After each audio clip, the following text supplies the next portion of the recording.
안녕하십니까. 김군의 마음TV 김원장입니다. 이번 시간에는 구세주 강림에 대한 예언의 말씀을 생각해 보겠습니다. 성경 말씀은 말라기 3장의 말씀입니다. 말라기 3장은 구약성경의 마지막 부분입니다. 구약성경에 있는 마지막 세 책은 유다 왕국 백성들이 바벨론 포로로 끌려갔다가 귀환한 후에 예언된 것입니다. 말라기 시절에 예루살렘과 성전이 재건되었고 예배는 모세를 통해서 규정된 의식에 따라서 거행이 되었습니다. 그러나 그들은 대부분 마음 상태가 예전과 별로 달라진 게 없습니다. 다시 말해서 그들의 마음속에 진실로 주님을 섬겨보겠다고 하는 간절한 바람이 없었습니다. 오로지 과거에 그 다윗이나 솔로몬 시절에 가졌던 그 나라의 그 부귀영화, 그런 데에만 희망을 두고 주님을 예배했습니다. 이제 그것도 안 되니까 세월이 지나면서 그들은 실망과 절망 속에서 살게 됩니다. 나라는 부유해지지도 않고 국가는 아주 위대한 국가는 건설되지도 않고 독립마저 유지되기가 어렵고 살기도 힘들고 여러 나라에게 정복이 돼서 결국은 다른 나라의 속국이 되었기 때문에 그렇습니다. 그런 와중에 그들은 또 불완전한 재물, 하나님께 드리는 재물을 주께 바치면서 하나님의 것을 도적질까지 합니다. 그래서 말라기 1장 7절 8절에 보면 하나님께서 말씀하십니다. 너희가 더러운 떡을 나의 제단에 드리고도 말하기를 우리가 어떻게 주님을 더럽게 했습니까? 이는 너희가 여호와의 식탁은 경멸히 여길 것이라 이렇게 말했다. 너희가 눈먼 희생물을 바치는 것이 어찌 악하지 않고 저는 거 병든 걸 드리는 게 어찌 악하지 않냐?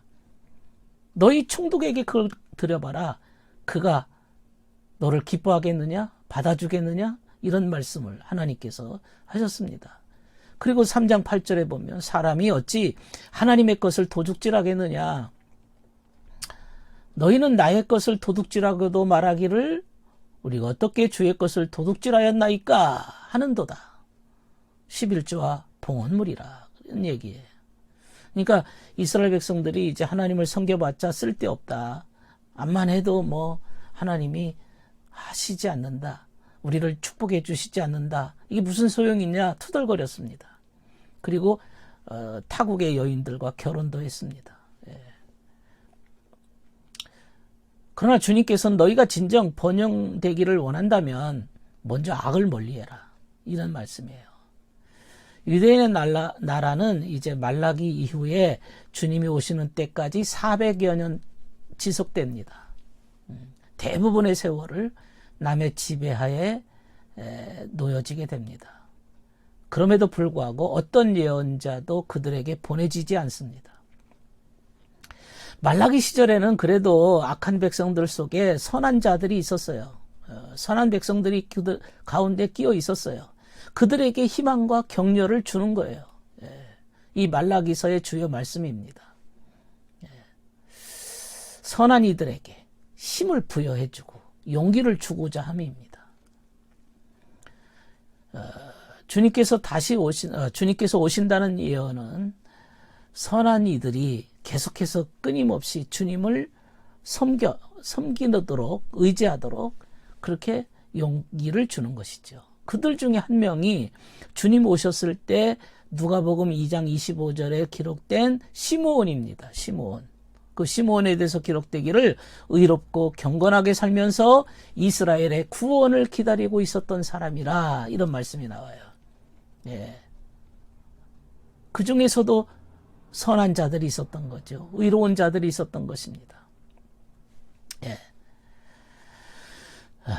성경에 보면 하나님의 약속을 깨트리고 하나님의 모세에게 주었던 시내산의 그 계명, 율법을 준수하면 내가 너희를 보호해 주겠다고 하셨는데 그것에 대한 약속을 지키지 않는 거죠. 그래서 계속해서 이 언약을 깨트렸기 때문에 결국에는 그들을 약속을 어기고 이제 주님과 멀어지게 될 것을 주님도 아셨습니다. 예견하셨습니다.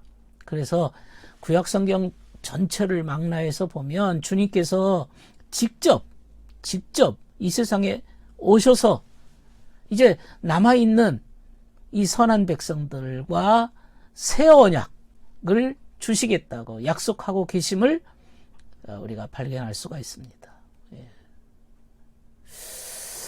이런 예언은 주님의 약속 중에 이제 이게 이제 악한 자들에게 어떤 말씀을 하시는가 하면 4장 1절에 악한 자들에게 만군의 여호와께서 이르노라 그러면서 용광로 불같은 날이 이른다. 교만한 자, 악을 행하는 자는 다 지푸라기 같이 돼버린다.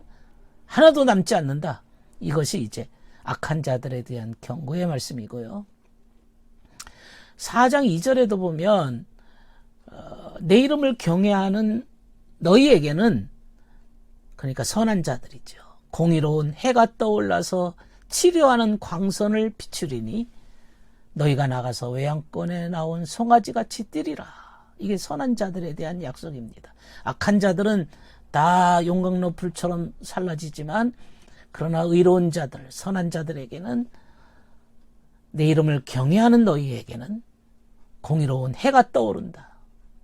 여러분, 해가 떠오른다는 건, 해가 날마다 떠오르죠. 해가 만약에 안 떠오르면 지금 어떻게 되겠어요? 근데 여기서 해라고 하는 것은 자연적인 해가 아니라 영적인 해지요. 영적인 의미죠. 그러면 내 마음속에 태양이 떠오르는 거죠. 나의 인격 속에 영적인 태양이 떠오르는 겁니다. 해가 출현하는 겁니다. 이걸 해가 뭘까요? 주님 사랑이죠. 태양은 사랑을 의미하거든요. 주님 사랑이 떠올라서 빛을 비춰줍니다. 광선이 비춰집니다. 진리의 빛입니다. 내 마음속에 해가 떠올라서 영적인 진리의 생각들이 나에게 힘을 부여해 줍니다. 내 속에 진리의 생각이 번뜩번뜩 떠오르면 선악을 분별할 수 있습니다. 옳고 그름을 식별할 수가 있습니다. 악을 극복할 수가 있습니다. 그래서 치료하는 광선이 나온다. 그래서 모든 병을 고쳐주리라 그랬잖아요. 무슨 병일까요? 영혼의 병입니다. 영혼의 병이 뭘까요? 악입니다. 죄입니다. 더러운 것들입니다. 치료의 광선이 나옴으로써 악을 다 제거시켜버립니다. 의로운 자의 마음을 갉아먹는 이 벌레 같은 악한 요소들이 제거된다는 얘기죠. 예, 선한 자들, 주님을 기다리는 자들, 여호와를 경외하는 자들. 그러나 이러한 선한 의지는 갖고 있지만은 무지해가지고 진리를 알지 못하고 잘못 행위를 저지를 수가 있습니다. 그것 때문에 늘 고민이죠. 주님을 섬기고 싶은데 이게 아직도 뭔가가, 아직도 진리 가운데 살지 못하는 나약한 인간들이 있습니다. 이것이 악이라는 사실을 실감하게 되면서 자포자기하고 실망하고 절망하고, 나는 안 돼. 나는 하나님 앞에 바로 살려고 했지만은 제대로 인생을 살지 못했어. 이러면서 실망하기도 합니다. 그러나 이러한 사람들이 의로운 태양이 떠오르면서, 진리의 빛이 들어오면서 하나하나 어두운 부분이 밝혀지면서, 내가 이런 죄를 지었구나 알아가면서 고쳐가면서 심정 속의 악을 다 밝혀버리는 겁니다. 내 마음속에 더러운 것이 다 분별이 되는 겁니다. 이게 주님이 주님의 백성들에게 주시는 은혜고 축복입니다. 선한 의지를 갖고 있는 자들을 보존하시는 방법입니다. 회개하기를 원하시는 거예요. 그래서 외양간에 매어있던 소가 풀려 뛰어나오듯이 밖으로 뛰어나와서 우리의 삶 속에 들어와서 너희 악인을 밟을 것이니, 너희가 악인을 밟을 것이라 그랬어요. 발바닥 밑에 재와 같다. 이 말은 악을 이긴다 이거죠.